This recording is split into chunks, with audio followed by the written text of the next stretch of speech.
భక్తుల సహకారంతో మరియు గ్రామ ప్రజలు గ్రామస్తుల సహకారంతో దేవాలయ అభివృద్ధి కూడా బాగా నిర్ణయించడం జరిగింది.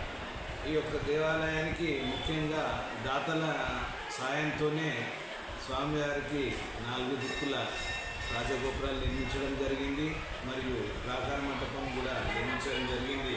ఎందుకంటే గతంలో స్వామివారు గ్రామంలో హనుమాన్ దేవాలయం ఏ రకంగా వీధి అవతల ఉండేదో ఆ రకంగా స్వామివారు కూడా వెలిసి ఉండేవారు.